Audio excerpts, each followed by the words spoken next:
So very good morning to all of you. And today we are going to discuss, uh, as you know, the class code is 02B. That means we'll focus today on argument-driven inquiry pedagogy. And actually, this is a much awaited session. From the very beginning, we are talking lot about this pedagogy and today we will reveal the real structure of the pedagogy. We will discuss on it and we will discuss on how to implement this pedagogy in your classroom. Actually, we will we should have a discussion mostly on the implementation part because that's a constraint. So let us begin and then we can see what the actual scenario is and what we can uh, do and how we can apply this pedagogy in our classroom. So I am going to share my screen, please.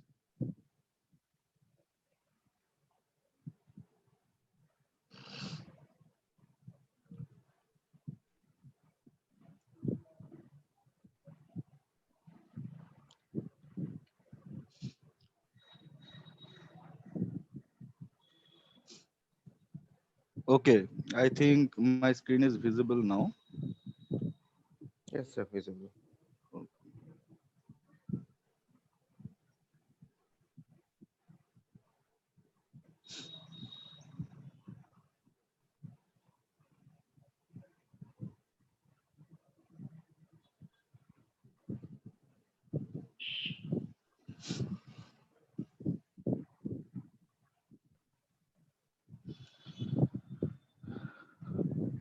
Okay, this is the pedagogy that we are discussing about.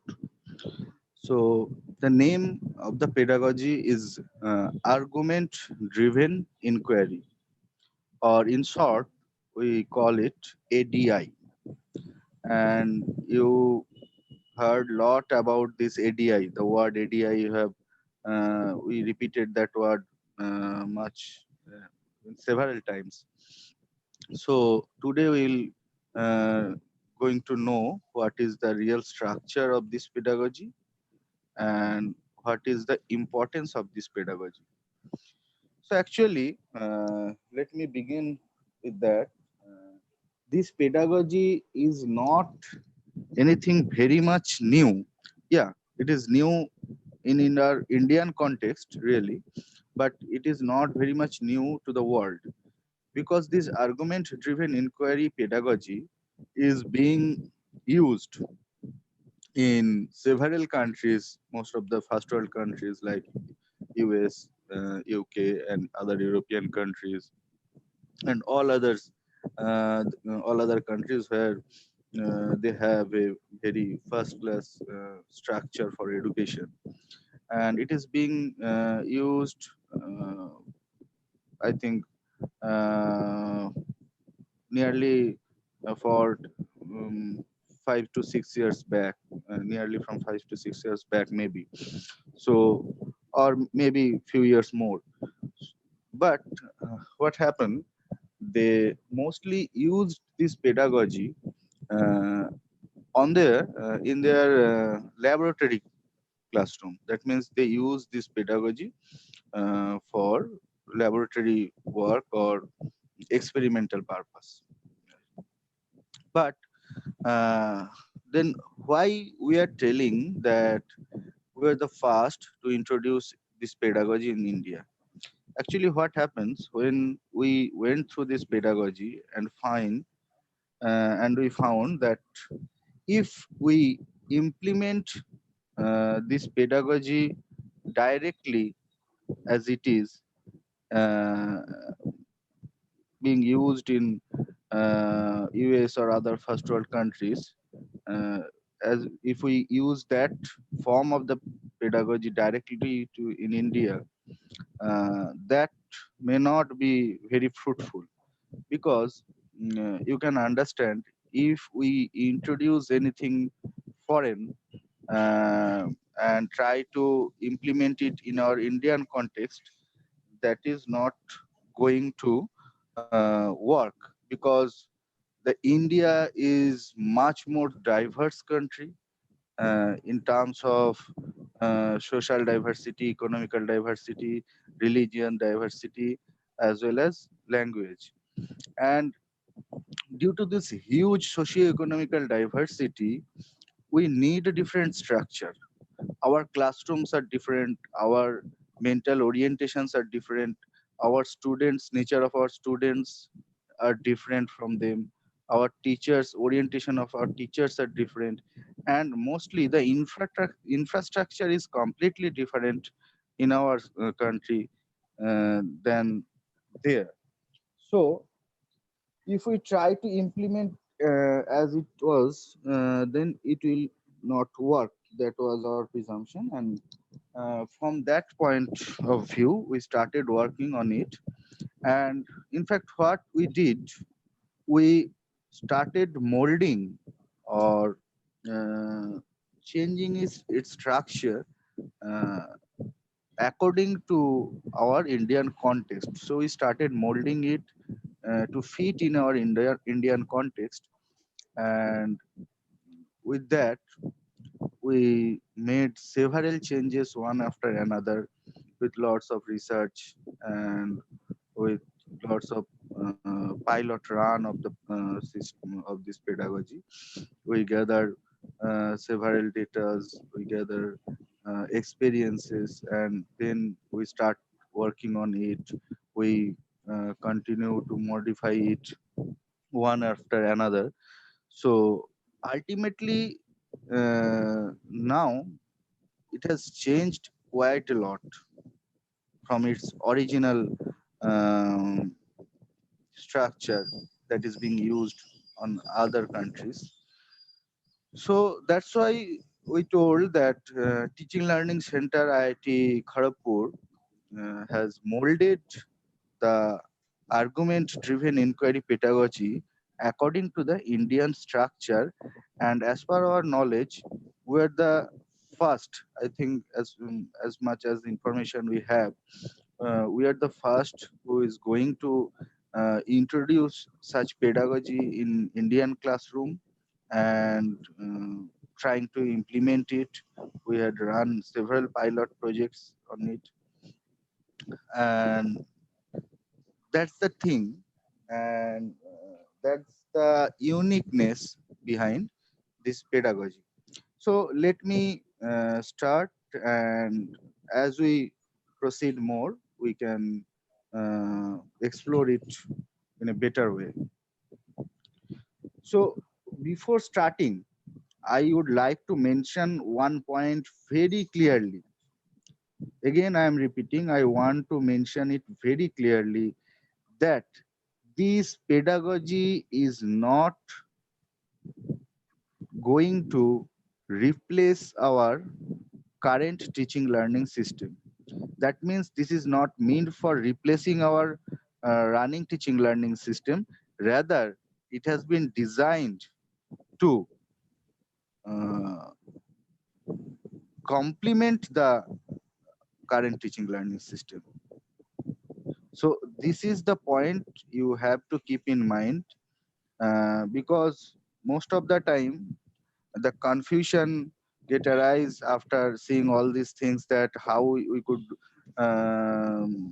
use this pedagogy from the very beginning, or how will it replace our current teaching learning system. So that's why I am telling you, this is not to replace our, not for replacing our ongoing teaching learning system in our classroom. Rather, it is a complementary system to strengthen the hand of our running teaching learning system. So let us begin.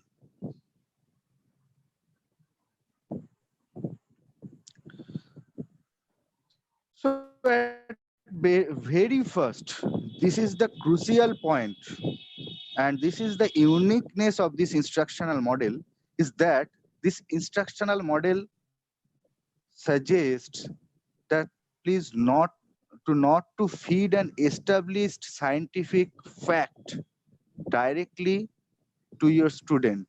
That means it suggests please don't uh, put the burden of your knowledge, or please do not forcibly push your knowledge to your students' brain. So this is the first point I want to mention.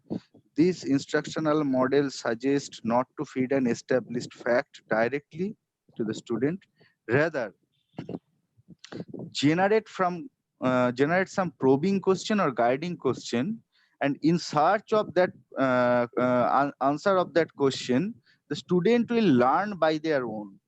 This is the key instructional. This is the key point of this instructional model. So from the very beginning, keep it in your mind, we are not going to forcibly push any our knowledge in our students' brain. Rather, what will we do?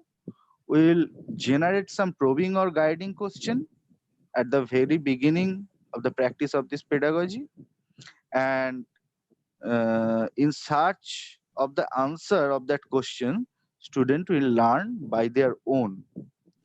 Actually, what will happen in this process? They will generate a scientific argument by collecting supportive data, analyze them, and will provide appropriate justification for their claim. And throughout the process, the teacher has to play very crucial role. Sometimes during this, when I'm introducing these things, sometimes you may feel that what will be our role actually. If I see from the point of view of a teachers, the question may arise, what will be the role of ours.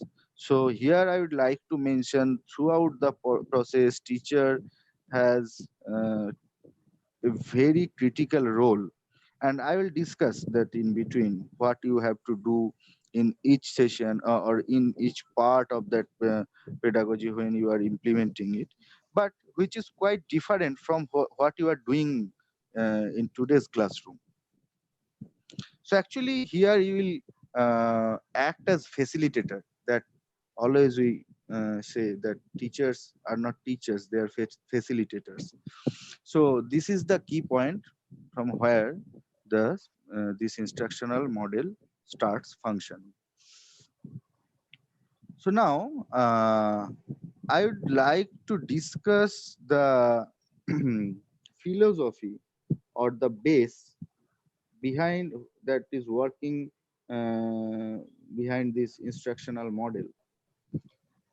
And to do so, I would like to start with a quote from Socrates. Uh, all of you know the name of Socrates, the great Greek philosopher, who said, I cannot teach anybody anything, I can only make them think. And that is the key point. So we cannot teach anybody anything. What we can do, we can facilitate, we can make them think. So that's why we are not teacher, we are facilitator. And this whole pedagogy is constructed on the spirit of inquiry and the practice of logical argumentation. And it is appearing from its name that here two words we have used. One is argument, another is inquiry. So from this inquiry actually driving or will drive the argument in classroom. So in a nutshell, this pedagogy is based on the spirit of inquiry and logical practice of logical argumentation. And you have as you know, in our the recent education policy that has been published, in every part of that policy, the word inquiry based learning, the inquiry based learning, the word has been used in every part of that education policy. That means we are going to change our educational system from chalk and talk method to inquiry based learning. But till date, in our Indian classroom or in India, there is no such well constructed or well planned pedagogical method that is based on inquiry. Yeah, you can take name of some pedagogy like um, heuristic method or something, but this pedagogy is quite different from that, and I'll discuss on that point also. So till now we don't have any well constructed. Yeah, when you'll go through this all these things, and you may think that many of us may be doing some practice like this model, but that is fragmented practice. That is some isolated work is being done by some teachers, but not in very well constructed manner. But this pedagogy actually is going to serve the purpose with a very well constructed structure and instruction. So this is the phrase, or this is the message of this pedagogy, that is, don't teach your student, rather encourage them to learn. This is the basis of this pedagogy. So first of all, let us see what is scientific argument. Actually, as we are talking lots about the argument and the inquiry, so first we have to define what is scientific argument. According to Norris, Phillips, and Osborne, if we take their definition, then the scientific argumentation is an attempt to validate or refute a claim on the basis of reasons in a manner that reflects the values of the scientific community. That means the argumentation, by its nature, is the practice or attempt to validate or refute a claim. You may either validate your claim or refute some others claim, but you should be you should reflect the values of scientific community when you are doing so. So what are the values of scientific community? uh, Here the scientific from the values of scientific community is meaning that how, so we have to understand how scientific community works.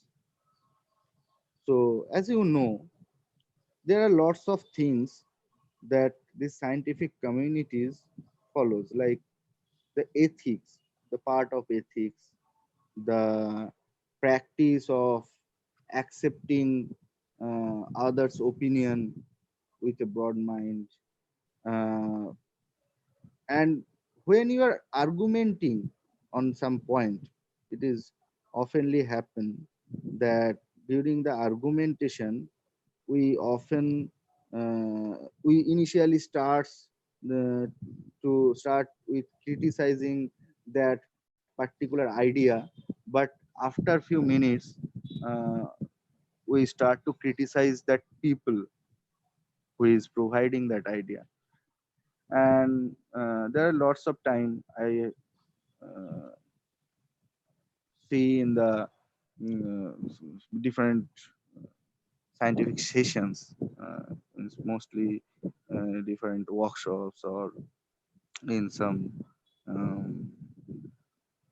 And what happens there, I used to see that some authoritative people who has authority in that particular part which is being discussed, and in front of him or her, a newcomer, a boy who is very much newer to that field, comes and start to share his or her idea, uh, some new ideas which may not be um, which is not very much similar to the idea that authoritative person has. And uh, and at that time, that authority or that person or that senior person initially start to criticize his or her idea, and after a few minutes it leads to a personal criticism. And it oftenly happen in different seminars and workshops. So this is not expected from the scientific community. If you have some idea, present it in your with some valid logic. And if you are trying to refute some other's idea, then again do it uh, with uh, presenting some valid logic. So this is the spirit of argumentation. And what happens, you can see with your students also, most of the time when our student goes to for a group discussion, and what happens, they cannot present their ideas properly in a very logical manner, and oftenly uh, their um, they have to with come back with no with without any very good result. That means they cannot often compete with the others when they are trying to present their idea in with some logics, because uh, they have not practiced. We do not have the practice in your schools and classrooms from the very beginning. We do not practice to how to present our idea with proper logical argumentation, or how to refute the idea of others with proper logical argumentation. And that's why our students are not being able to do so in their futures also. So these are the things. And oftenly we in our classroom as well as in our daily life, we cannot accept other ideas with a broad mind. Very few people can do this, and for doing that, they should have a big heart. And and that cannot be developed in a few days, or just during your research period, or when you are doing some PhD or anything on, or when you are involved with some um, scientific experiments, or in during your PhD or research life, or you are when you are doing some research. You cannot it cannot be developed within that a few years or few months of times. Rather, we should start the practice from the very beginning in our classroom. So as we know from the definition of education, education is not uh, to deal with some bookish knowledge. Actually, it meant for development, overall development of a student, of a pupil. So that is starting from his character, from his mind, from his power, uh, from his practice of life, his philosophy, his thought, and everything. The overall development, education is meant for the overall development of a uh, student from the very beginning. So, but what we do in our classroom, we always do focus on the academic development only.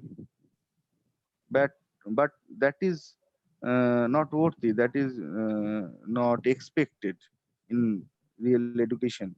So this kind of pedagogy with the practice of this kind of pedagogy, you can develop or you can address that overall development part of a student.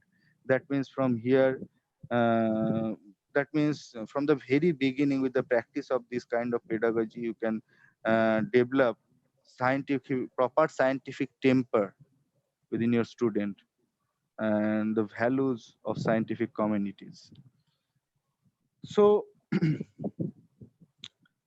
now I'm going to tell why is it so important to have this type of pedagogy in our classroom.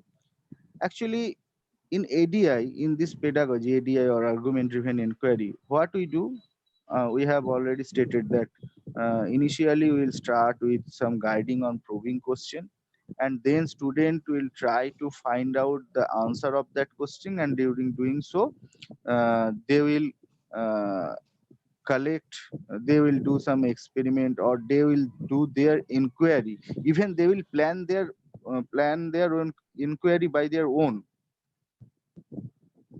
and then they will collect data, they will analyze, and from that analysis, they will reach the answer. So by doing so, they will figure out how thing works and why things happen. And mostly when they are doing so with by their own, so a student can establish a scientific fact using logics by their own. They can learn how to read, write, speak, and listen in science. Actually, these are very much important point when we are doing science. That is how to read, write, speak, and listen in science. The reading, writing, speaking, and listening in science is different from reading, writing, speaking, and listening other things. As you know, uh, a scientist can listen a clue from thousands of noise. A scientist can see differently, or in uh, actually the viewpoint of a scientist or outlook of a scientist towards the nature is very much different from other common people. So that cannot be developed in few minutes or few months or few years. So you have to start the practice from the very beginning.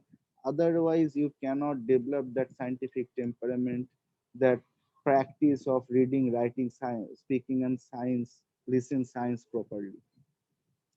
So that opportunity ADI gives to the student, and this ADI help them learn more than they typically do from the hands-on lab activities. And that that is the point I mentioned a few minutes ago about other pedagogies like heuristic method or discovery method that you sometimes do practice in your classroom. uh, what those methods do, those methods emphasize on inquiry, but that is individual inquiry, and those methods only focus on the part of that only inquiry part of the process.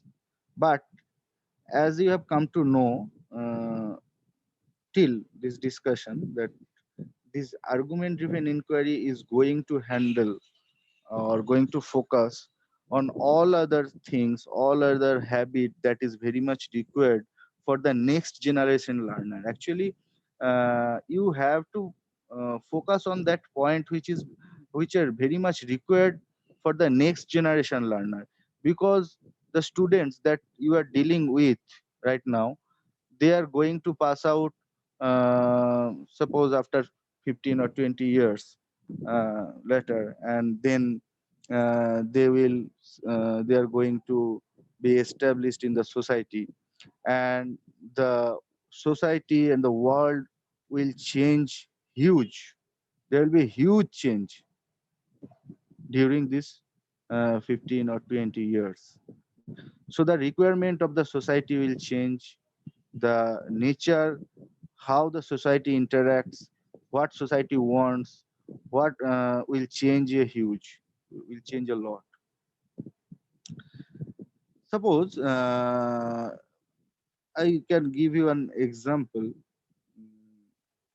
During the period of 80s, 90s, or even starting at the first 10 or 15 years, or even till now, uh, in the job market, uh, always appreciate those people who have the ability to do some complex mathematics, like multiplication, division, and all other things very quickly. The job market appreciates those people who have a good database in their mind. That means kind of the people who has a lot of information, and also they are very much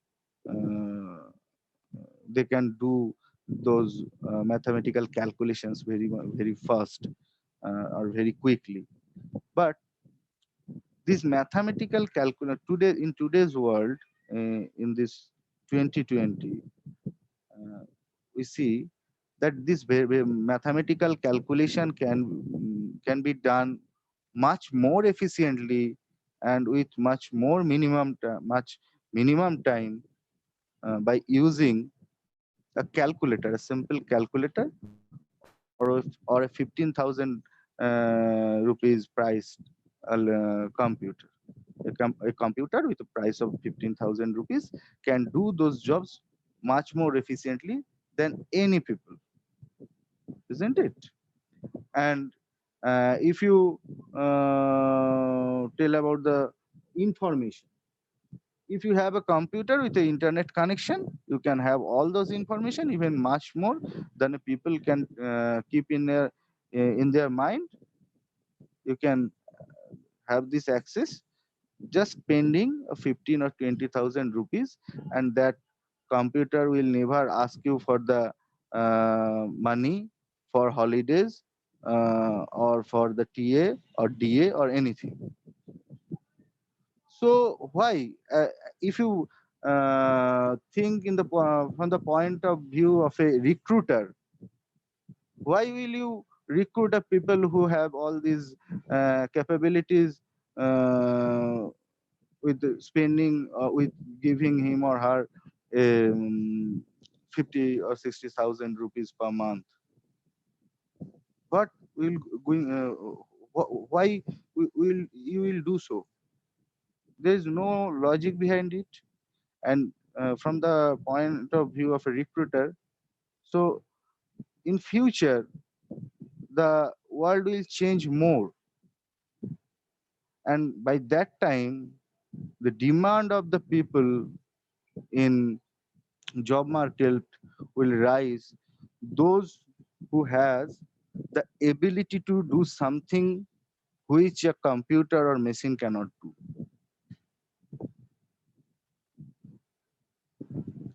And what is that point?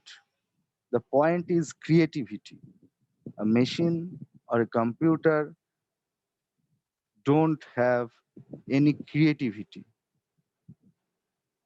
So the creative people will have a lot more chance in the job market. So from the very beginning, we have to develop that creativity. We have to nurture that creativity in our students. Otherwise, they cannot survive in the job market in future. And not only for the job market, everywhere, every time, everywhere, there are huge demand of the people who has creativity.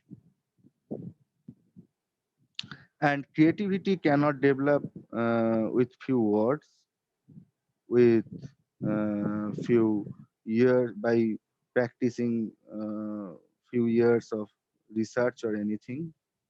So it has to be developed from the beginning and nurtured from the beginning. And to develop the creativity, you have to develop the spirit of inquiry.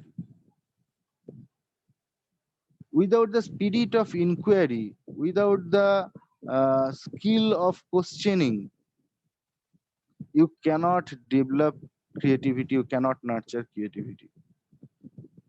Until your student will not start to ask question,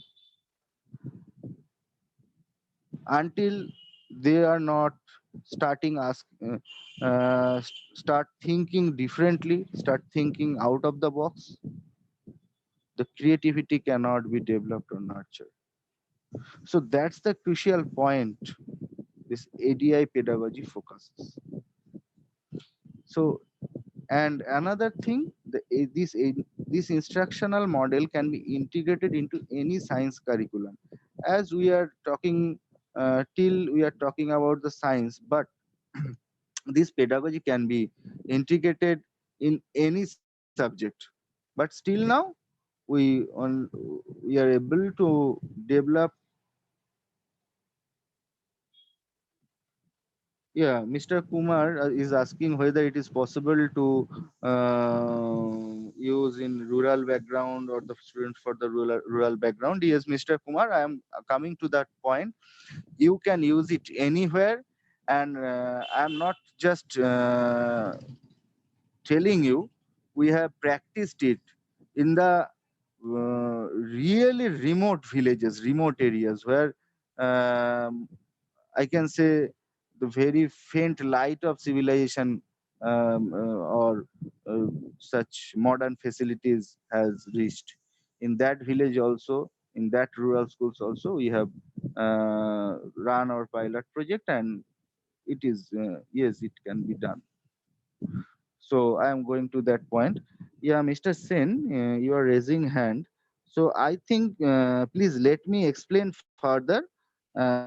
Please see the whole structure and then ask me the question. That will, Sir, yeah. asking, I just want to ask you that Hmm, when you are saying that learning experience in that way, it should hmm. be maybe done by the producing a simulated or controlled atmosphere. That what type of knowledge I want to give, I should develop a something model such that by observing that they will come to their conclusion I want to teach them. It is that way you are saying, means that you are trying to mean. No, no, I am not getting your point actually. Sir, I am Hmm, saying that learning by experience, whatever you are saying that in this hmm, pedagogy they should find it. So hmm. when they're finding the thing, so we must produce a situation or stimulate some system that they should guided by their own thinking process to the outcome what I desire from them. No, actually, the point is not what I desire. Actually, the point is we'll instigate their inherent nature of inquiry. We will support them. We will help them or guide them throughout the process, and they will find their own answer by their own, and that may be right or may be wrong. That's not the point. And finally, we have when I will explain the whole process. You can see there is a session where you can tell them actually you can tell them what is right or what is wrong, and in that session actually you will not tell, you just facilitate them to understand what is right and what is wrong. Yes, sir. So That's this is the spirit of argument driven inquiry. In this whole process, anywhere, we are not going to tell anything from our experience. We just facilitate them to understand what is right and what is wrong by their own. So from the very beginning, we have to keep in mind we are never going to tell them the answer in any way or in any form. Okay. You must see that your students are going in wrong direction. Let them go. okay. nothing is wrong with going in wrong direction, or nothing is wrong with if they come with a wrong answer. If they come with a wrong answer, that will be more beneficial to you, because from our research we know that when students do something wrong very confidently, that can be converted in a more permanent knowledge if we guide them after that in a proper way. Okay, sir. So this is the spirit behind it. So let us see the structure. These are the steps we are going to follow when we are trying to implement this pedagogy. First of all, we will introduce a task or research question that we are telling that we are calling the guiding question. You have already well acquainted with the term guiding questions, because in previous session every day we started and tried to develop some guiding question, and with that guiding question or that task we will introduce the task we will going to introduce to the student. So as you know, as we have already described, what will be the uh, nature of guiding question. I'm repeating again, the guiding question should be from their curriculum. It should be related with their previous experiences or knowledges. Uh, it should not be written directly on their book. The question, neither the question nor the answer should be written directly on their book. And it should uh, instigate the spirit of inquiry within them. So it must be connected with their uh, experiences or their previous knowledge. This is a very crucial thing that we have already discussed several times. Why? What is the need? Because if the students do not feel that this is a problem that they say in their daily life, or until they will not feel that this problem is ours, this is ours problem, they will not involve. And until they are involved or engaged with your system, you cannot do anything with them. And you have a much more better experience than us in your regular classroom when you try to do teach something with chalk and talk and with your authority as teacher. And oftenly you find most of the students are not getting involved in your classroom. Yeah, with due to fear or something, they are listening to you, or they are acting as they are listening to you, but probably they are not doing so. And this happens mostly for the students that we call backbenchers, because the students are not at all interested in regular classroom lectures. They are much more interested with to the nature, to the playground, to their lovable activities, what they love to do, rather than your classroom lecture. But nothing wrong is there is nothing wrong with that. This is the very nature of a child. So what we can do,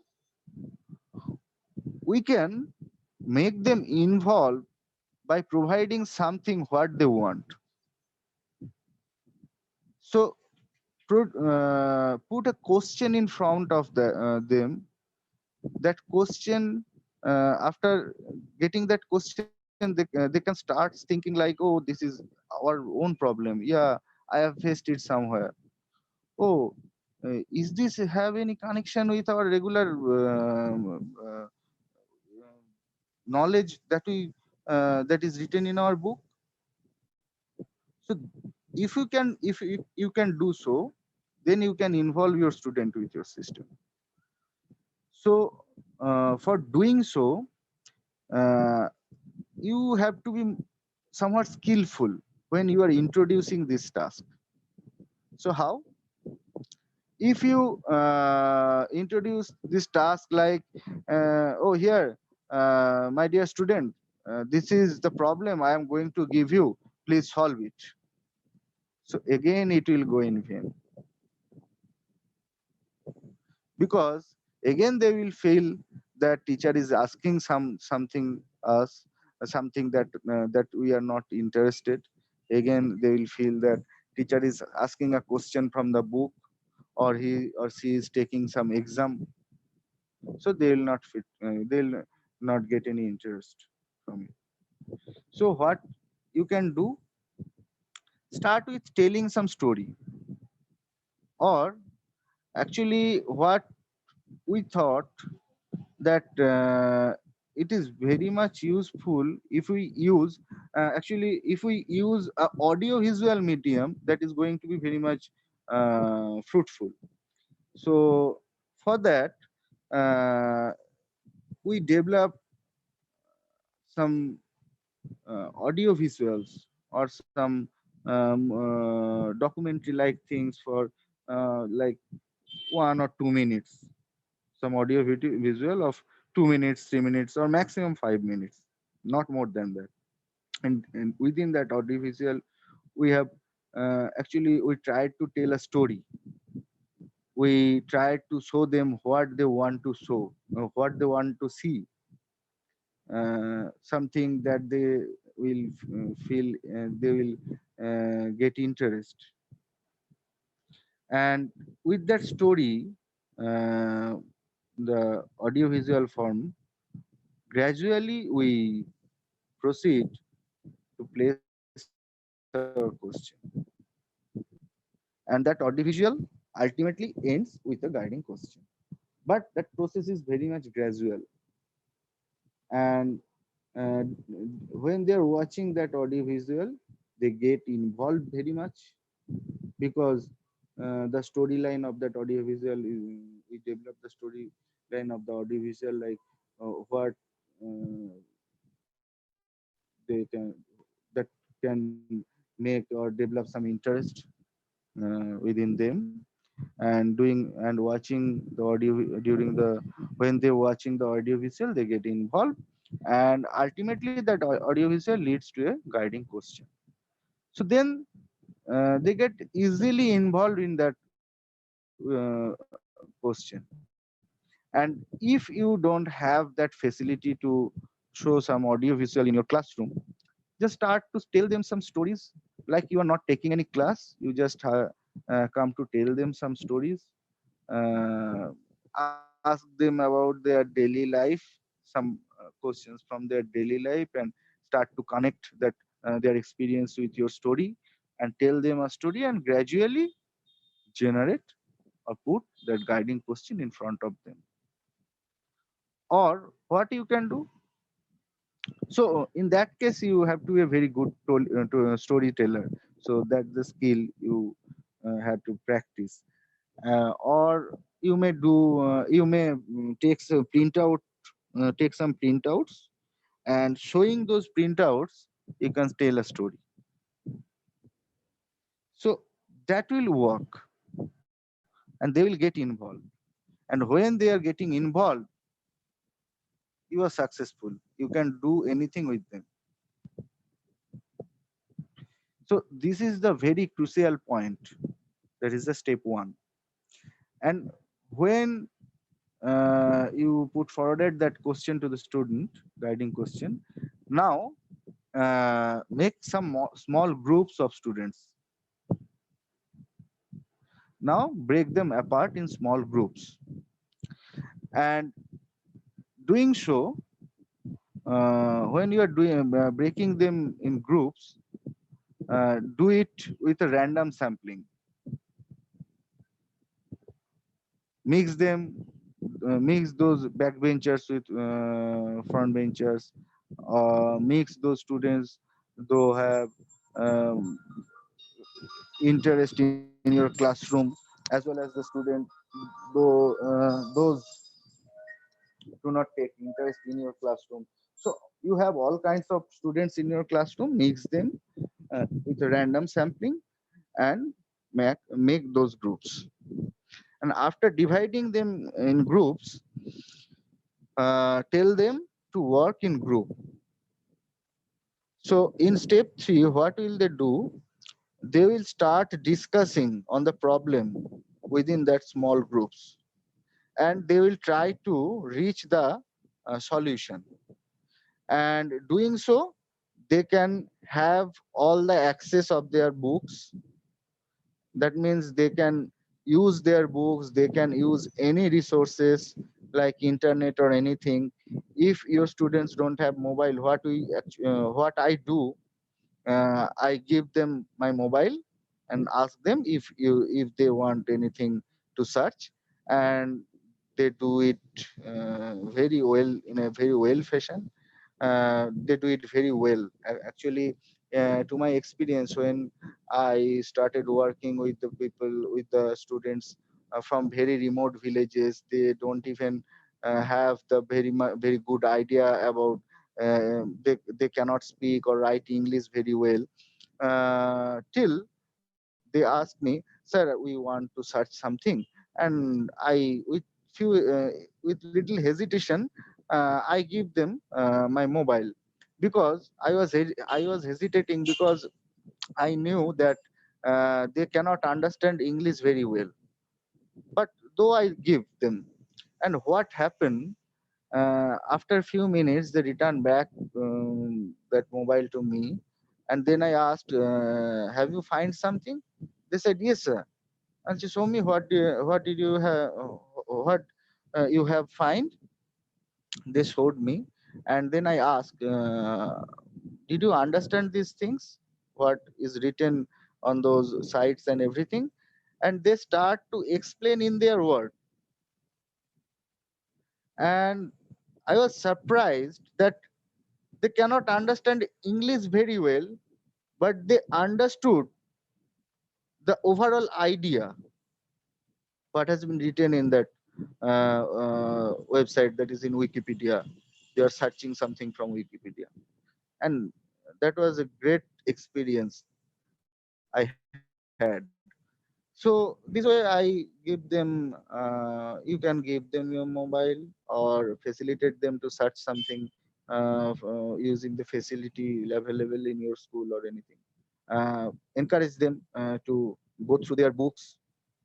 Actually, this is open book session, or they can develop some experiment also. But again, I'll remind you that never tell them the answer, never tell them how they should work. Let them do it by themselves. Let them devise their own experiment. That may be wrong. That may lead them to a wrong path. But let them do. You just keep an eye when, if they are trying to develop some experiment, you just keep an eye on the security issues. And apart from that, let everything do by their own. And during the session, you visit each group, give them few minutes to discuss initially, and then start to visit each group and ask them, what do you think, what will be the solution, or in which path you are trying to solve this problem, and try to listen them what they are saying. And if you find that they are going in a wrong direction, just put some question in front of them. Don't tell the answer. Put few question which can guide them to the proper path. But again, if you see that in spite of asking those questions, even after asking those questions, they are again going to a wrong path, let them go. Let them do whatever they want to do. And this way you do visit each group. uh, like, I can show you here. Suppose you have 6 groups, breaking the students in research teams. uh, First of all, you have to develop a confidence within them that they can do a research. This is the first point. Make them think like scientists. Make them think that they are like scientists. Then they will act. They will start act upon it. and break them apart in these groups and visit the groups that is it, and that next have students determine how they will collect and analyze data, provide guidance and support by checking in and asking questions about what the students are planning to do, but never tell the proper pathway or never tell the answer what you think it should be. Never tell them. This is the key point behind the success of the pedagogy. If you tell them, again, what you are doing, you are enforcing your idea, your knowledge upon your student. So please don't do that. Let them done the job in group, and after that, in step 3, what will they do? They will develop a argumentation board. So that board may be a whiteboard, maybe a art paper, or even they don't have any art paper. Let them use the wall, let them use the floor to draw the board, argumentation board. What will be what they will write on that board? I'm going to show you.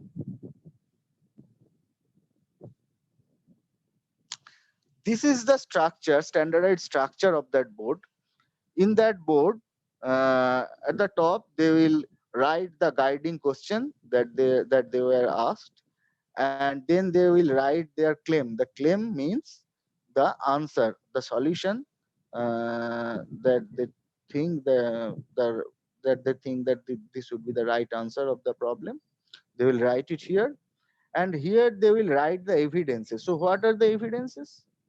Evidences are the clue or clues on the basis of which this claim has been generated. Suppose tell them that when you see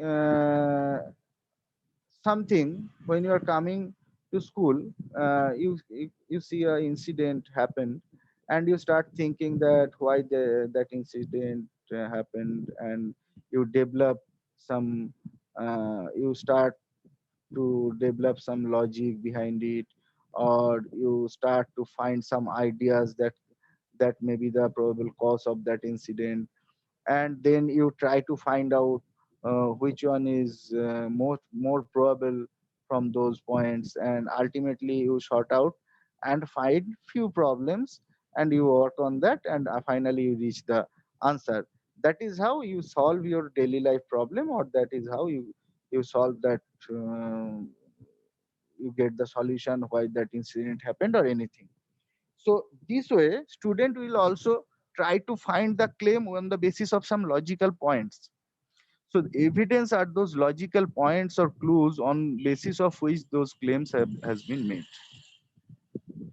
So they will write here the evidences. And here they will write the justification. What is the justification? Actually, uh, here you can see the claim is the answer of guiding question. The evidence is what? The data or findings that have been collected, analyzed, and then interpreted by researchers. So evidence are those clues that has been used to develop the claim. And justification.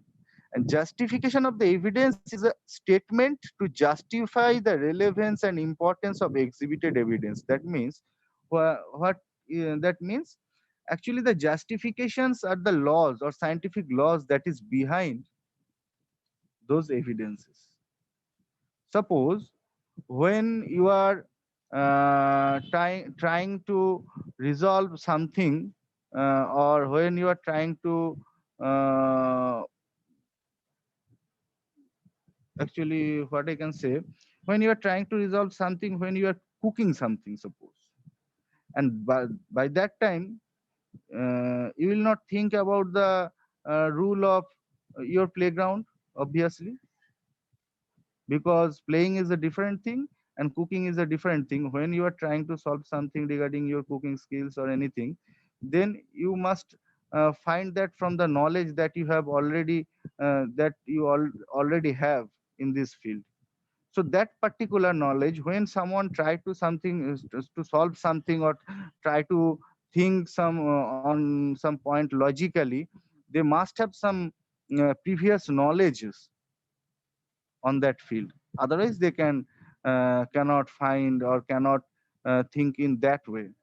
Because whenever we had some knowledge, we try to relate it with the real world, and then try to solve a problem from real world.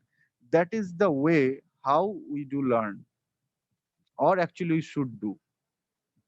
So in that case, the justification will be the scientific knowledges or that theories that is behind or which is supporting their evidences, and evidences are the clues on the basis of which they have made the claim.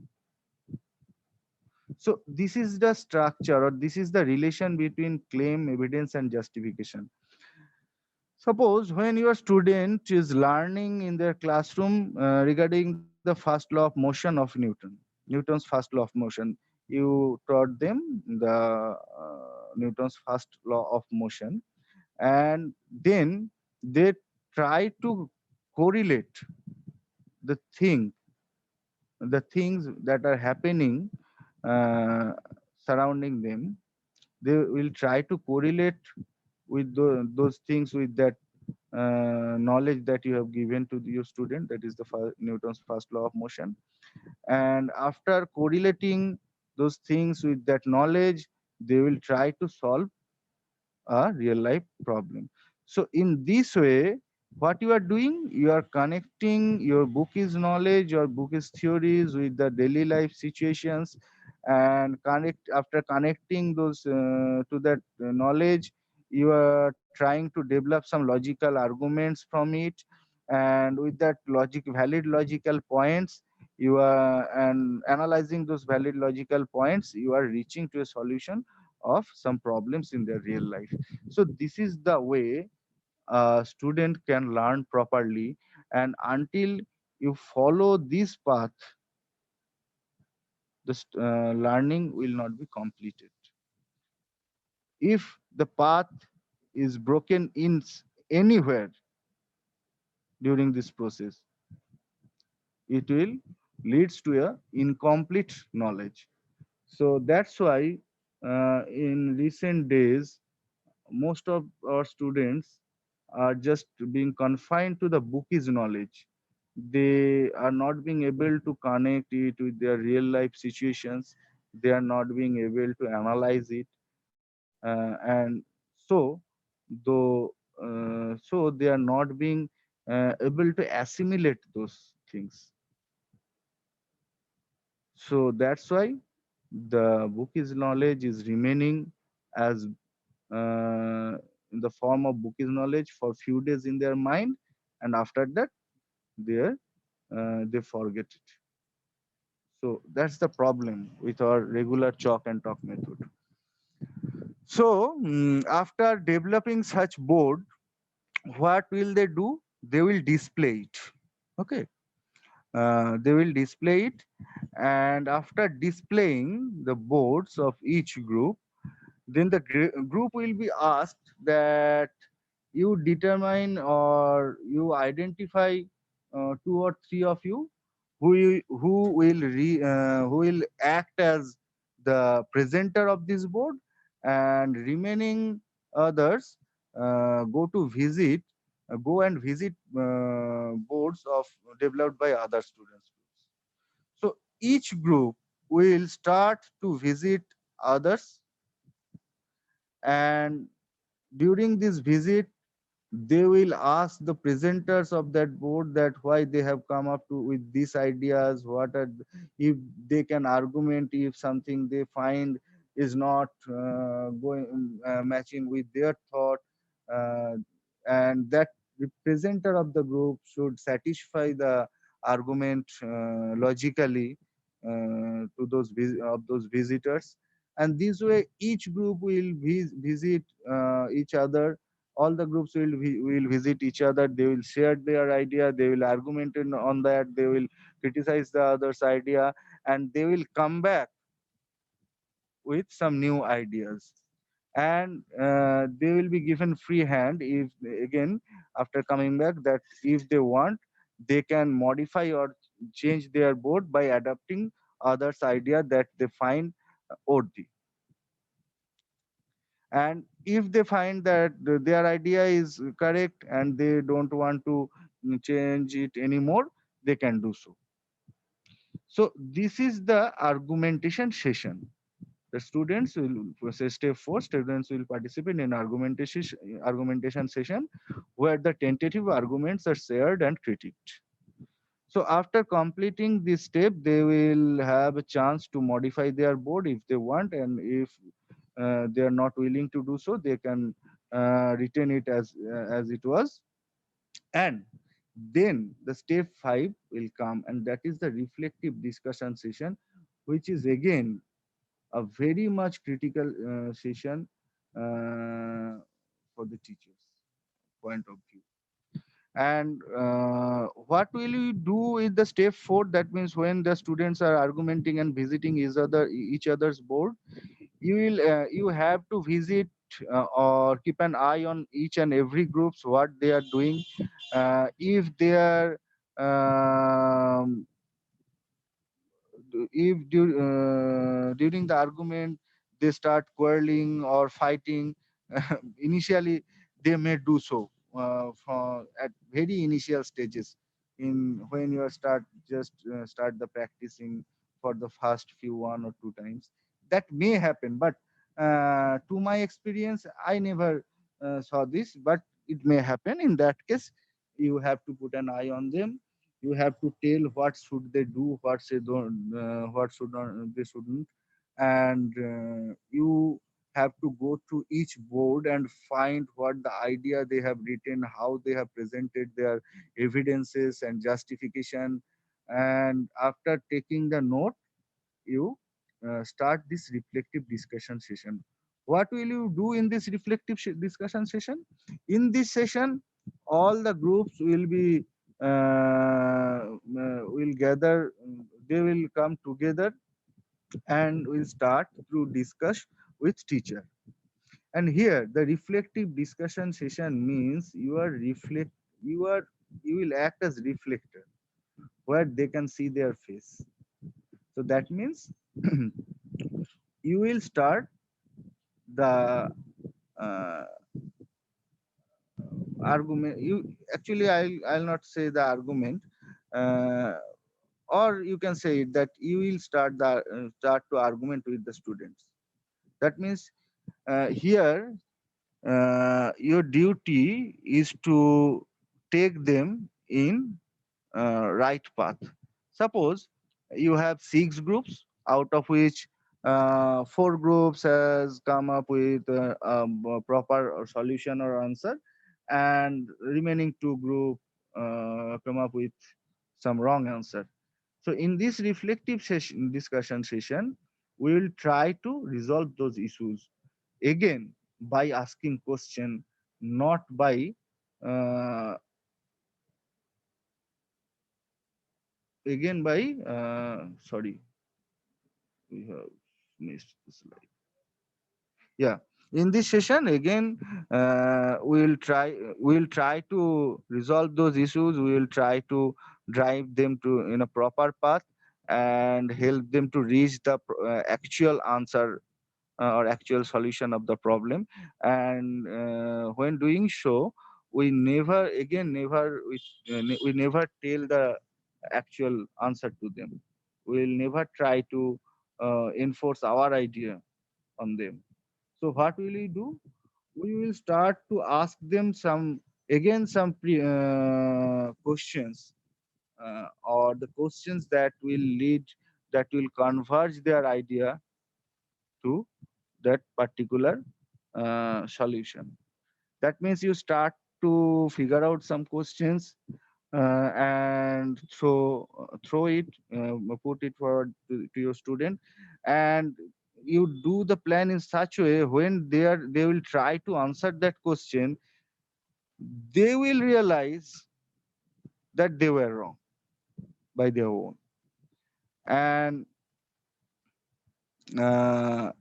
by doing so, you can make them understand uh, that they were wrong, or if they were right, or what was the wrong with their evidence or their justification. Anything, any point you can you find mention worthy, you can discuss on this session. And again, I am telling you that please don't enforce your idea or knowledge to your students here also. Otherwise, every whatever you done, everything will go in vain again. So in this session, you should try to make them understand that what were the wrong they have done, what were the right they have done, what should be done to make those boards or make those presentation in a more good or proper way. But do it by asking some question or sharing some ideas, not by telling or not by giving any authoritative judgment on them. So after that reflective discussion session, they will come up with a solution by their own. They will understand what was the mistakes, what were the mistakes they have made, or what they should do, and everything. After every clarification, the last step, that is the step 6. Which in this step, student will be asked to write a report, but that is individual report, not in group. So they will ask to write a report and come with a report. You may ask them to do it in that class, or they may come with it in next classes or anytime. So they have to come with a report, which will they write individually, and we have structured a format for that report. By following this format, they can write the report, and ask them to write just a single page, hardly a single or 1.5 page report by in their own words. So in that report, what will they write? They will write the guiding question, the materials. Suppose they are um investigating, or suppose they are investigating on some theoretical purposes. Suppose you are practicing it in your theoretical classes and they have not done any experiment. So in that case, they will put here the list of material they have used, like they have used books or they have used the internet or anything. They will write in the place of material. In place of investigation method, they will write what they have done, how they have argumented with each other. uh, so these things they will write in their own words. They will write the argument that they had gone through, and then the inference or their claim. And and last, there is a space where I have mentioned as comment. The comment part is left for the students if they have any question that they didn't ask during the session, or they may realize that part or that question later on. They may write it here, so that you can have uh, so that you can go through that questions or that query later, sometime later on. So this part is kept for that purpose. So this way they will write the report, and this report can be used in several ways to teach your students. Like from these reports, actually from this report, what will happen, they will develop the practice of writing scientific ideas, or they will start, you can start the practice of scientific writing. Yeah, you can understand or you can feel that thing if we are asked to write a scientific report for a journal. Still, many of us hesitates. Many of us cannot do it properly, just because we didn't have that practice in our school days. So if you are trying to convey your idea to the scientific world, you have to present it verbally through logical argumentation, as well as you have to establish your view by writing some in some journals. So you have to develop the practice of writing, scientific writing, that we are not practicing these days in our schools. So this way they can develop a habit of writing scientific reports. So that's why this part has been kept here, and this is the overall structure of the argument driven inquiry pedagogy.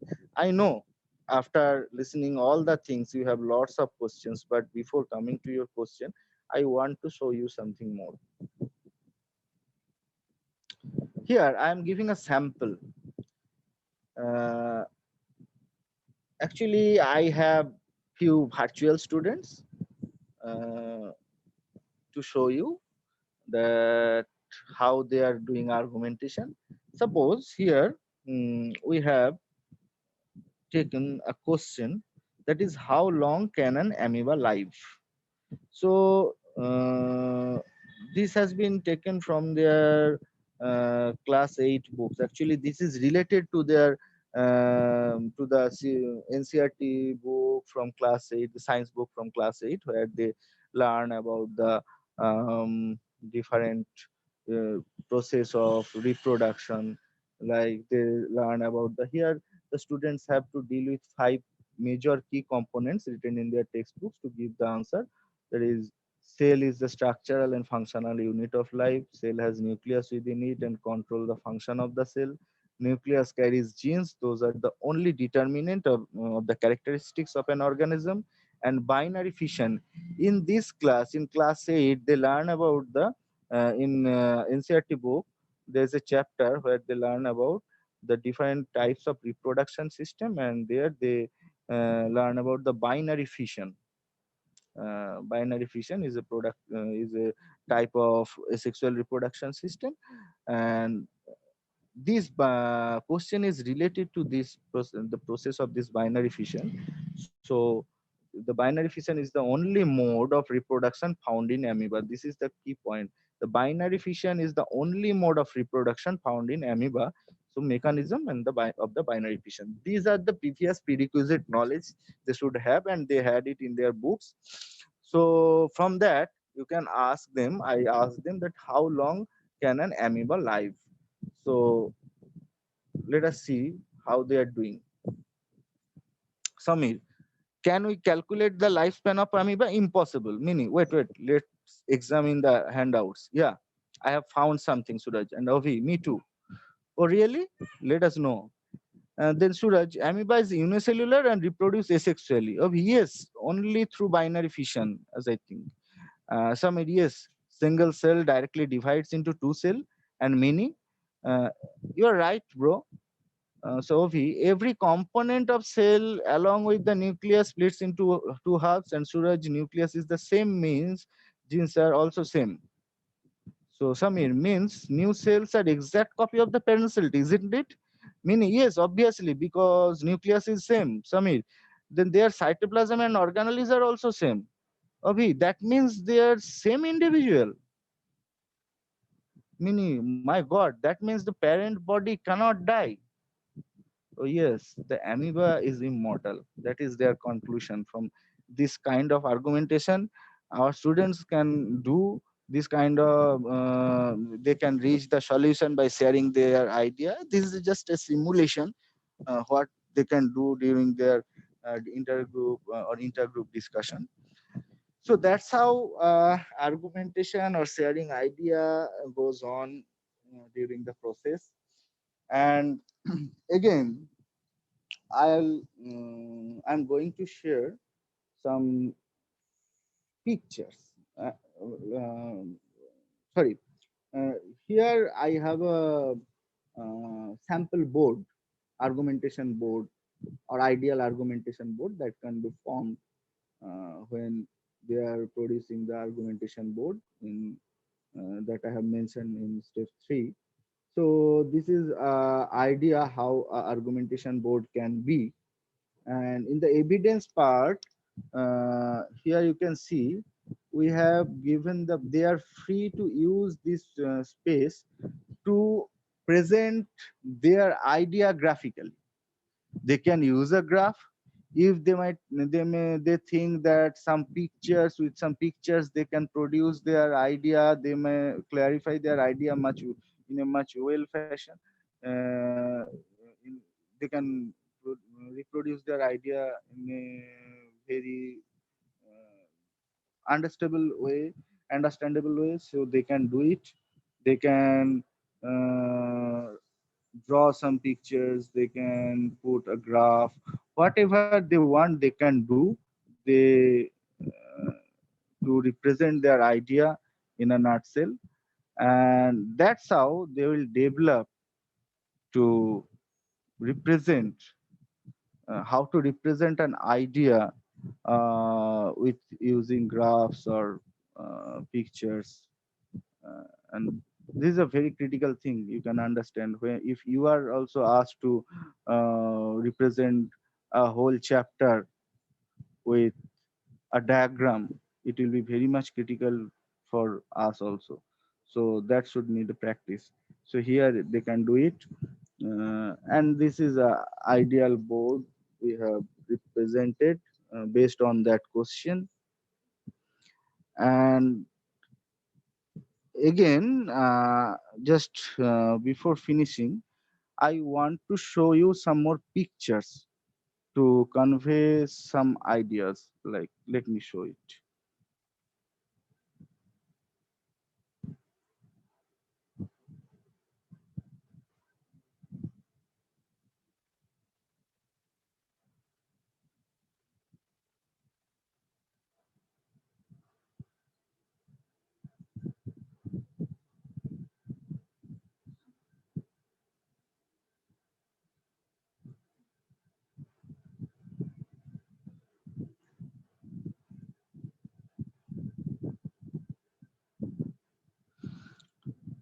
So,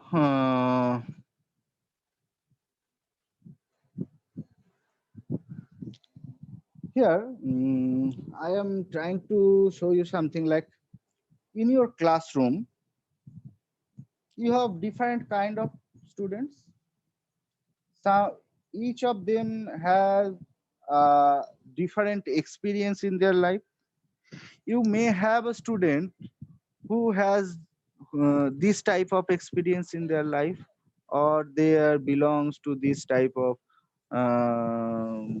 background, like here or here. So they may some of them may come from this background, and again some of your student may have come from this type of backgrounds also. So these two groups of students have different kind of experience in their life. And as we know, experience masters our thinking, our thought process, our outlook, our attitude toward the learning, towards our life, towards our understanding of everything that we are passing by. So experience is the very crucial thing in our teaching learning system. So each of your students have different kinds of experience in their life, and actually those experience is driving their attitude towards the learning. So what can you do? You can provide them a equal platform. You can take care of them equally. That's the thing you can do. But see here, so you are thinking of equality. That means you are trying to provide each and every student with the same care. But what will happen? So this is equality when you are trying to give everybody a similar platform. Here you can see three boys are trying to watch a play from behind a wall, and out of them one is very much tall and one is very much short, and they are having same size of tools. So what is happening? The taller one can watch the play, or the middle one can watch the play, but the shorter one cannot. So this is what happens to your classroom regularly, because what I have told, what I have shown, each and every has a different experience. So when you are trying to, and you are the only one facilitator, so you are trying to provide them all with similar or equal kind of treatment, but that will not work, because we have to bring the equity, not equality. So what does it mean by equity? So equity is this: support them according to their need. So that is equity, and that is how equity differs from the equality. So when we are trying to provide equality, it will not work for everyone. But if you can provide equity, it will work for everyone. But again, this is the situation of your classroom. You have to deal with 50, 60, or 70 students regularly. So how can you provide it? So here the ADI pedagogy come forward, because what you are doing here, you are dividing them into groups with random sampling. So the students, so in a group there may be a students who has a very good knowledge from the book, and another student who has a very who is very much connected to the nature, who has the natural experiences, like I showed for the first, in the first slide of that boy. So in this case, what will happen? The peer learning will take place. They will learn from each other. So the student who has the bookish experience but don't have any experience which is related to nature, he can learn, he or she can learn from the students, uh, those who has it, and again the vice versa. So this is the way how your student will share their idea during the process, and without much involvement or of you. As I told, you are the only one person to provide facilities to them. So you cannot take care of each and every one. You cannot provide them equity. So you are just they will get it by themselves when they are trying to discuss in groups. They when they start to start the peer learning, when they start to work in group, so the equity will be established in its own way. And that is the beauty of argument driven inquiry pedagogy. So that's it what I want to tell you, to share with you. And now the discussion is open. You can ask me if you have any question. Yeah, hello, Dr. Mukherjee. Yes, sir. Yeah. Just the earlier slide which you shown regarding the reflective discussion, Yes, sir. will the student have discussions with the teacher or among themselves? No, in that case, teacher will be the key central point, and teacher will discuss with all the students. Here, here they will not act in group, and it will be a whole classroom discussion as you do in your regular classroom, but Okay. without any authoritative. Actually, in this sense, it has been elaborated that students may actually do some wrong, some mistakes. Okay, because some group will come to the actual answers what a teacher think good, others will not. So naturally, it is the duty of the teacher to explain the mistakes what they have committed. If this class, in fact, they would get the correct idea as regards the guiding question. I think so. Is it not? Hello. Hello. That in this session, the teacher should explain the whole things, correcting the wrong ideas of the student. Actually, but sir, without any authoritative approach, they will do it by Certainly. they In will no do course it of by time. Yeah. Actually, as we are always used to tell, the teacher is a facilitator for every class, not only this ADI. Teacher is the facilitator, so that the student can rather ask some question. They can be tempted to ask some question. Otherwise, it's, oh, the teachers may actually punish me because I am asking wrong questions. And that is not the point. So, authoritative point of view on the part of the teacher should be discussed always. So throughout the whole session, they have every right to ask any question at any point of time, and teacher will try to facilitate. And in this reflective discussion also, teacher will try to reach the proper answer by their own, by asking some guiding or some converging question that will lead them to the proper way.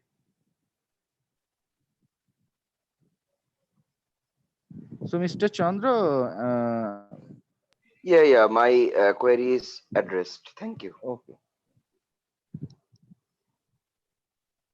Now, I think you can come up with some ideas of the guiding questions and discuss these things, that these 6 steps he has elaborated.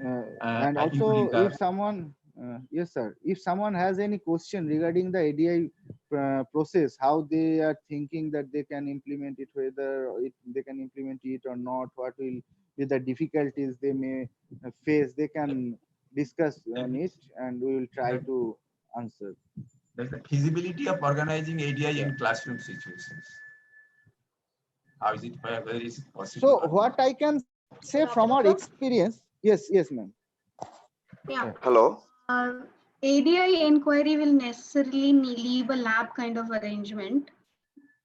And looking into the way we people have started handling 11th and 12th standard sessions, previously we used to get 105 minutes of lab session to do one practical.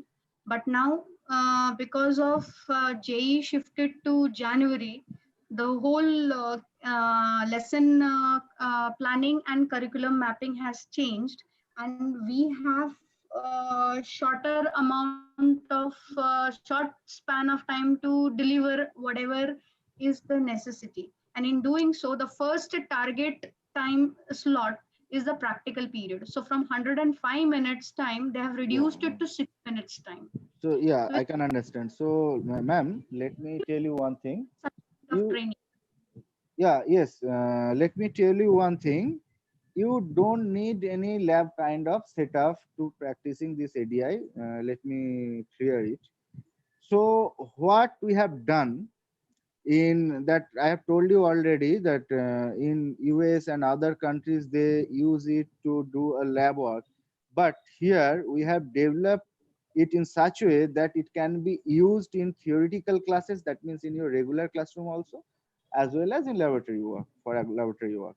So what can you do? You can use your theoretical classes to implement this ADI by providing some guiding question which can be solved by logical argumentation, and which can be solved through validating some logical points in their theoretical parts. So that I have already shown example. So to doing the to practice, for practicing that example, you don't need the laboratory, and the label and this ADI is meant for each and every class of students. That means you can practice it from beginning from 5, or from nursery schools to uppermost grades. So you can practice it anywhere by generating or designing some proper guiding question. So you can do the practice in your theoretical classes. That is the point. And the point is, to our experience, when you get a regular practice, you have a regular practice, you can complete a ADI. To complete a ADI, you need nearly 2.5 hours maximum. So in that case, generally our class time spans remains confined within 30 to 40 minutes. So what you can do, you can use 3 or 4 periods that may be consecutive periods, or each period a week. Split the whole task in 3 or 4 sessions. That means split the whole task in 4 different periods. Take one period in one week and do the next part in the next week. In this way you can do so. So often you get 1 or 2 leisure period in the week. So you can use that periods to administrate this pedagogy. Or and another thing, if your students is trying to develop or do some experiment to reach the solution, uh, encourage them to do so by using low cost experiments. That is a part, that is a major part of ADI. So in ADI, these cost experiments can be integrated with a proper plan, and it will work very beautifully. So you have to plan for that. You have to make a proper planning, and you can carry on. In this way, you can avoid the necessity of the laboratory classroom situation that you are talking about, and also you can do that in this way. So do you have any question, ma'am, or does your question addressed? Yeah, like kind of. I will try to work. I'll try to plan accordingly. Let me see how. Yeah, ma'am. Actually, initially we have to start few practice, and for doing so, I want to convey another thing. So initially, the teachers may need support uh, to do so. So they may need some guidelines, some Yeah, examples. So keeping that in our mind, we have developed lots of resources for teachers, the guidelines or guidebook for teachers. In those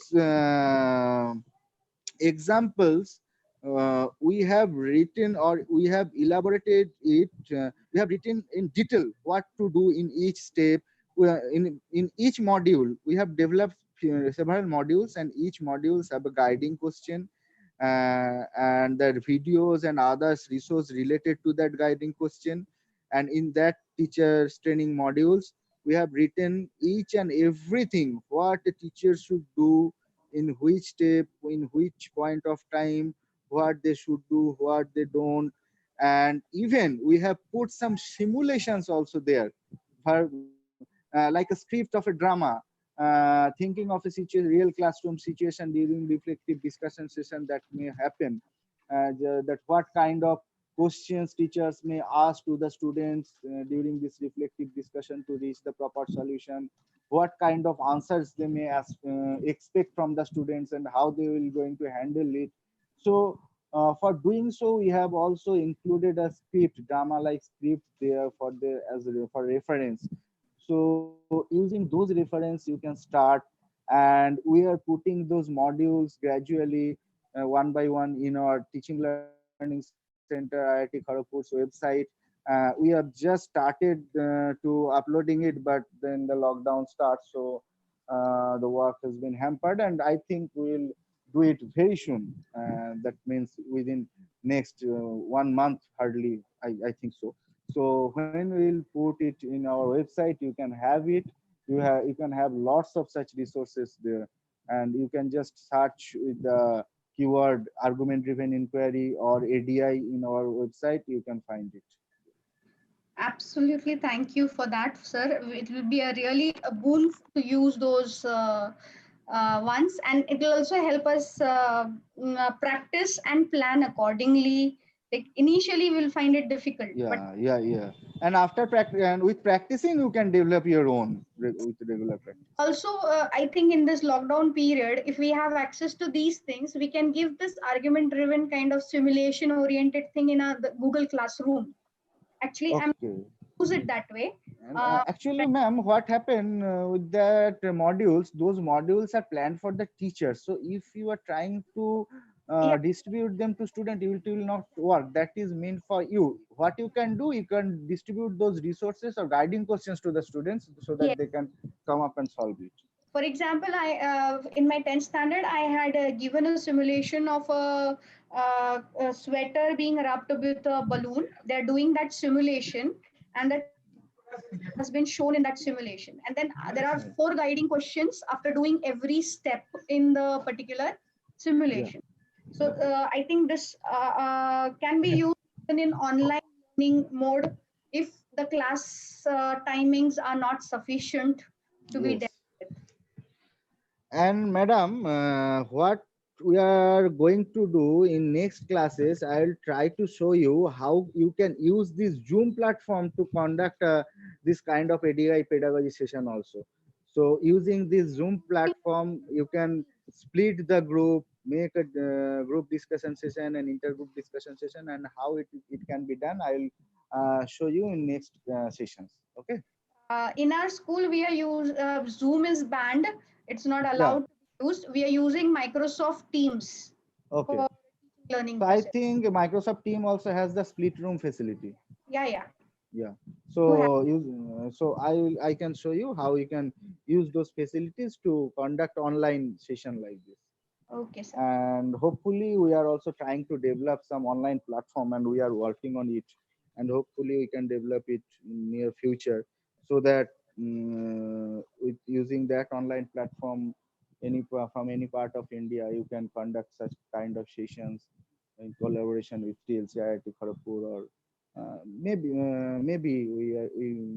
we hope we can do it in near future. We are trying, and if we can do, it will be very good for us. Definitely looking forward to it. Yes, Nirmal Sen was raising hand, so please, if you have any question. Yes, sir. Yes, Hello. yes. Sir, I was thinking that we should not go through the whole syllabus with this planning. We may choose one chapter for 1 year. We Yeah. can work, we can see, we can evaluate, Yeah, and actually slowly that we will the, build up the yes, yes, chapter sir. one, two, or so on. Yes, sir. Actually, that is I want to convey, that start practicing with few examples. If you start practicing, you can, if you can do 3 or 4 session in a year, that's sufficient for the first year. Then try, show it to your school. And sometime what may happen, sometime we face some reluctant attitude from our administration also due to do this kind of experiment. In that case, you do it by yourself, by finding you in your own way, and then show to your school that is doing very good thing, or your its results are very good, and I think they will support you also in future. In that in this way, with the support of your administration in future years, you can practice it in a more massive way, in a more massive form. So that may be done. And what you have told, that initially you just what you do, you teach one chapter in your regular method, and after that you use one or two this kind of ADI, so that the student can connect those concepts more readily. They can assimilate it, they can analyze it, and they have a more, they can develop a more strong knowledge on that chapter. Yes, sir, and also we are learning, so we can get that what can be done, so they don't get the misguided, and that so Yeah. that self evolution can be there. Yes. So yes, Mr.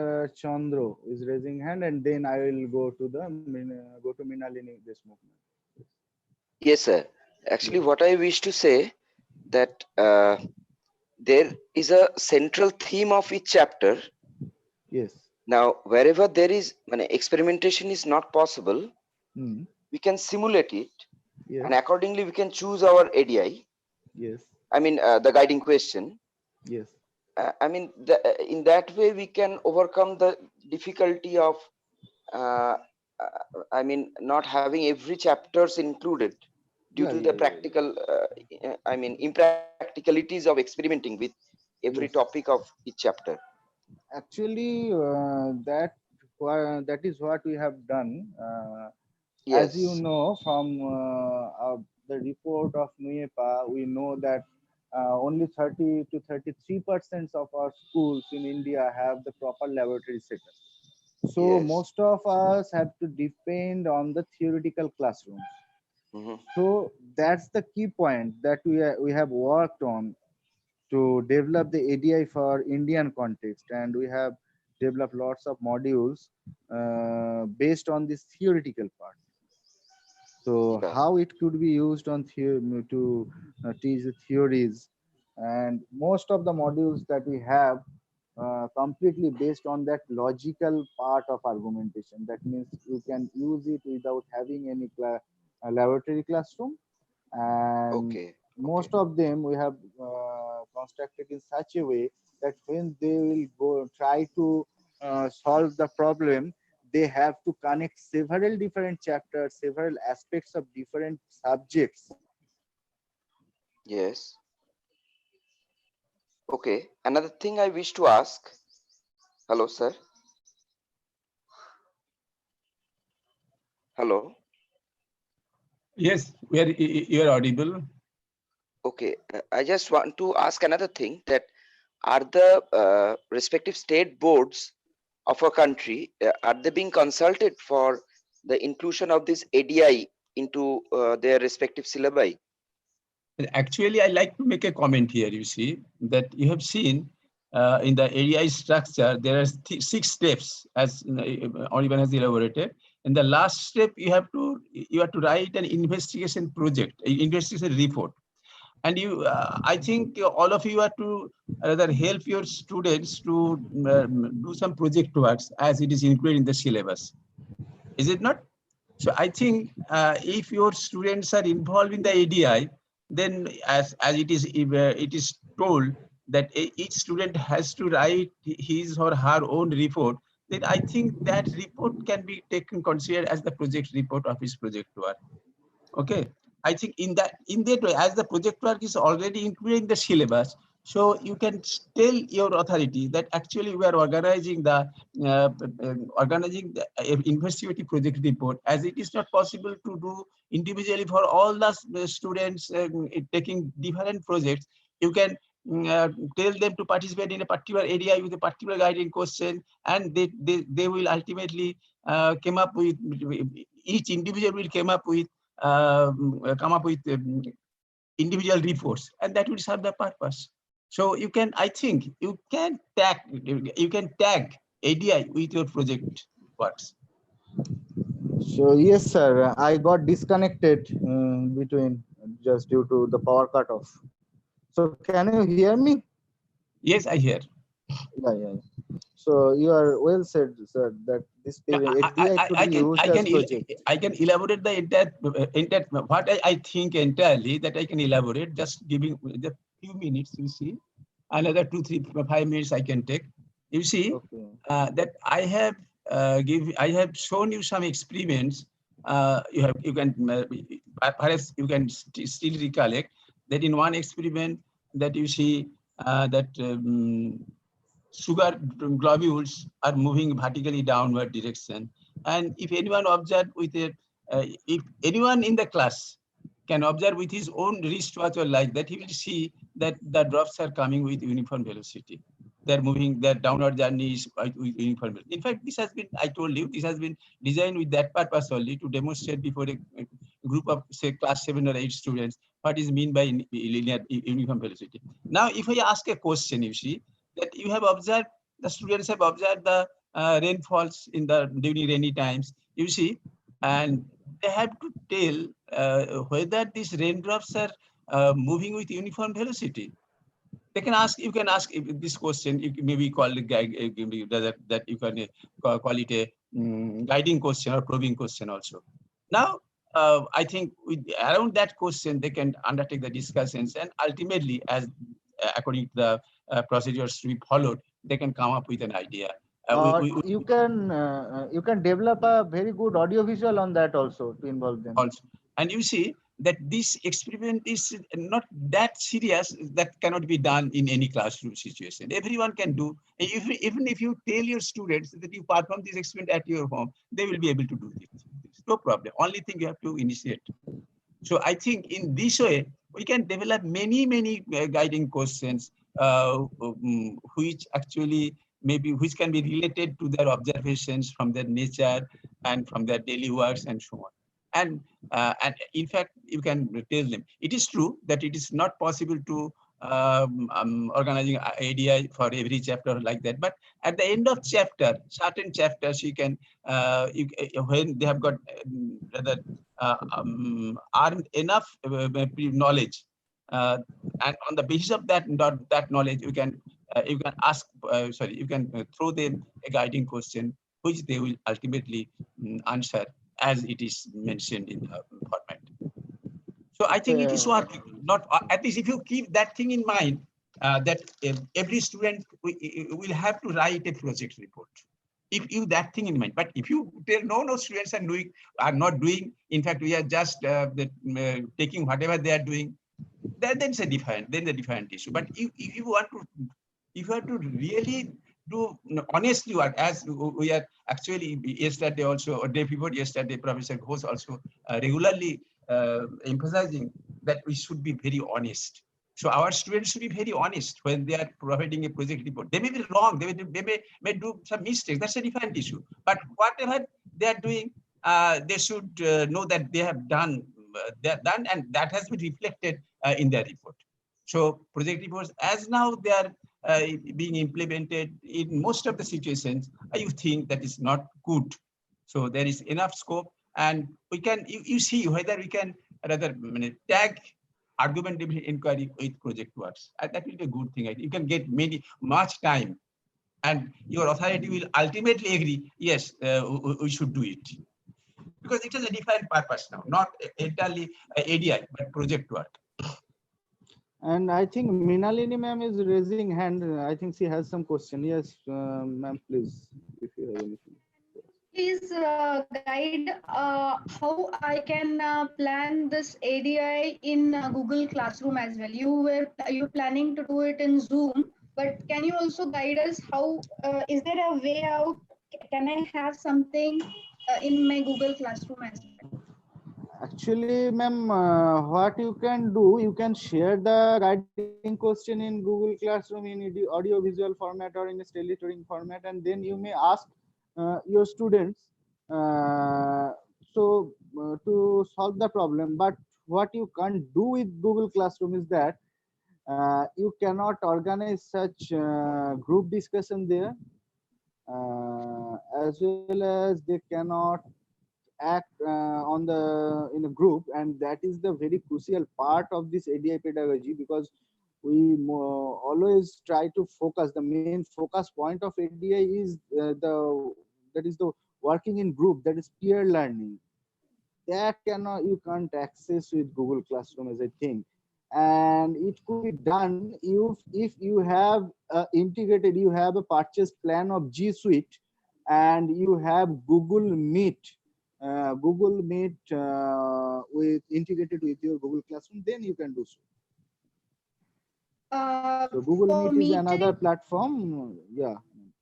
for Yes, meeting, please. we can use. Actually, I'm many assigning schools a are time. actually using this. Many schools are now using that platform, Google Meet, actually. Yes, ma'am. Please tell me. I couldn't hear you clearly. Please tell me again. Yes, mainly, ma'am. Please repeat. What? Yeah.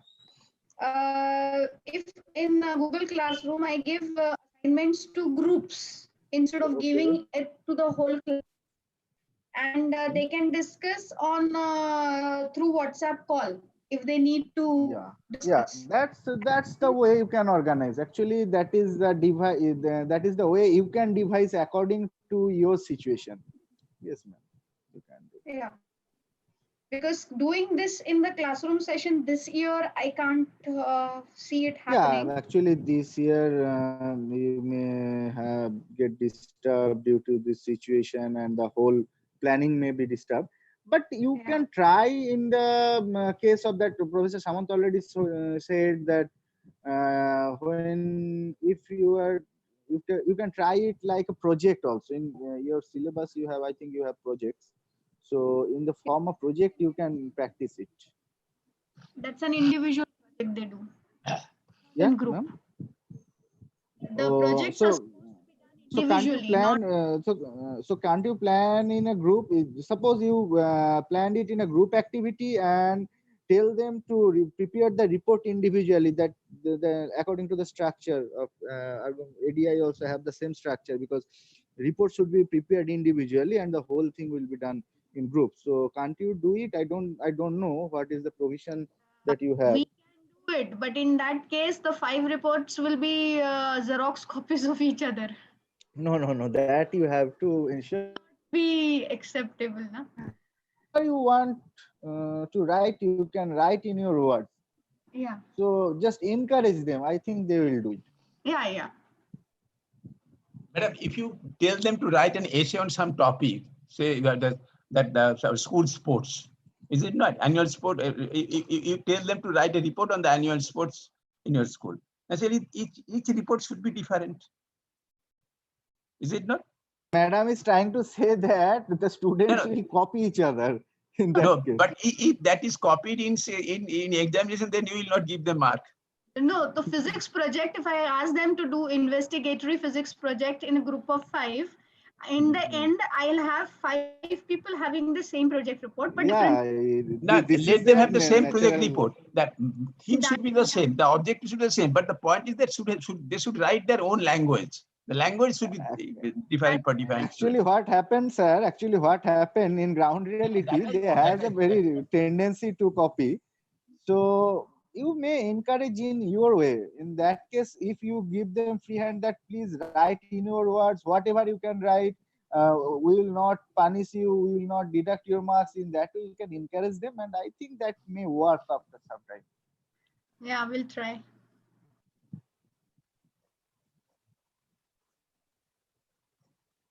Yes, Mr. Chandra, you are raising hand.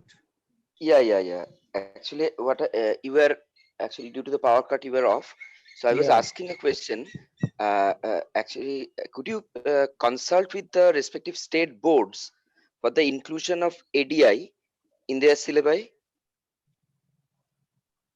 I don't think so, because we have not very good experience with those type of policy making things, because actually the implementation part from the Yes. end of state boards, everything that is a part of policy makers, and that is mostly led by the political leaders and bureaucrats. And actually right It now is at the true. It is at true. this But point we cannot, I don't think we can involve ourselves in that one.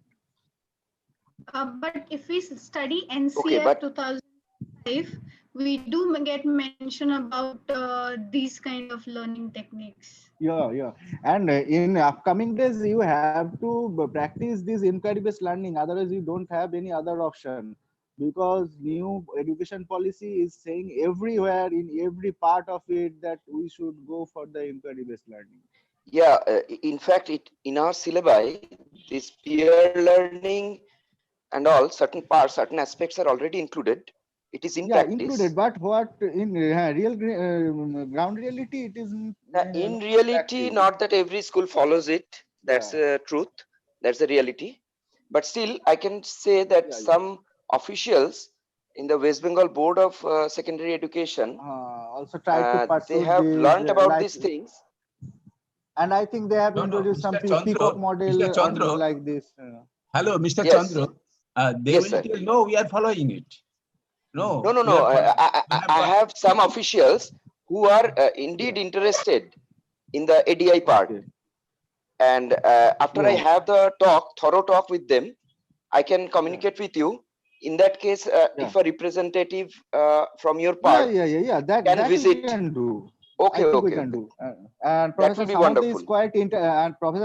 quite interested in this case, and he also told me several times that we may try to convince these policymakers or these boards that they can use this. So that I think that we can do. We can give our time to talk with them, isn't it, Professor Samanta and Professor yes, Ghosh? that we can do. Am I audible? Yes, sir. Yes. Anirban, am I audible? Yes, sir. Yes. Yes, Yes. sir. Acha, acha. Your voice in between was coming slow, but I got the entire thing, and I must compliment you for a very elaborate presentation. And I can make out that several teachers are feeling excited, particularly the latest suggestion from Mr. Chandra is quite fascinating. What I was thinking, maybe I am stretching things a bit too far. Uh, why can't we send a proposal to MHRD? They must be monitoring our programs, our workshops, and they must have also gathered information about the workshops which we had conducted face to face. Of course, now it's a very different kind of a situation, and it is very difficult to predict what is going to happen and how the what are the shape of things to come. But then wishing for a normal situation, say after 3 months, 4 months, whatever, if we can float a proposal to MHRD where we should highlight that this is catching up with public imagination. If not public imagination, it is catching up with the imagination of the teachers and the learners.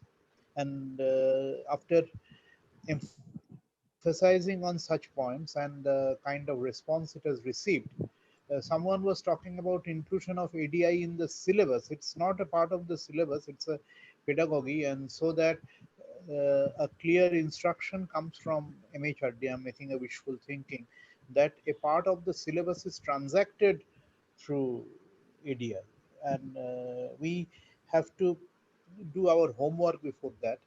So And for yeah, we that, we will definitely can. need the suggestions from the teachers. This was something I thought that I'll mention. Thank you.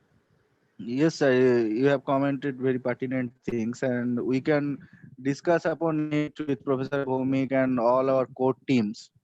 So we may do so, and we have lots of evidence, and we have also lots of research data to prove it, as you know. So we can do it, but let us discuss on our core in our core team, like you, Professor Samanto, Dr. Bhomik, and all others of us. So then we can go for to make us plan for that.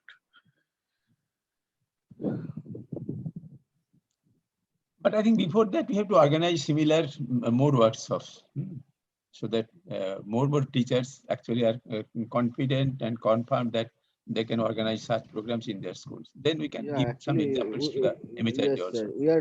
We are doing so, and as you know, we have already implemented in many workshops, and we have lots of data of it, or lots of visuals and data. So, and we will be doing so on a regular basis. Okay, I think now is the time to make Yeah. it close. So I think we have addressed the all of your queries, and if something is remaining, you can ask. Otherwise, I am going to end the session. And if you have some queries later on, you can ask also in future sessions. We have 2 sessions on these on tomorrow. Tomorrow, the day after tomorrow. So in that session, we can have a lot of discussion on it. And till then, you think, you prepare, you plan, and come to join us in next sessions with some new ideas that I hope. And with that, all. We shall be discussing ADI only on these 2 sessions. On that day after tomorrow, we have 2 sessions on the course 2B. That means that will be on ADI. Oh, So, thank you. That's very much and time to discuss many things. yeah, yes, sir. Yes, sir. And in that session, we also can develop lots of guiding questions, and we can do a practice also. We can deal with some technical issues like how we can organize this using this kind of digital platform like Zoom or Microsoft Team or Google Meet or anything. So in that case, we will discuss on that. And with a big thank you all of you for being with us. Anirban, just half Yes, a sir. minute. Yes, sir. One Yes, sir. small technical issue. One small technical issue. your voice was becoming low time and again, but it was not happening when Professor Because Samanto or Mr. Chandru were yeah, speaking, and particularly when you are yes showing sir, the because slides. Is there any problem at my end or your end? I think at the time representation of slide, the problem was at your end, because that is maybe due to the lower bandwidth issues, sir.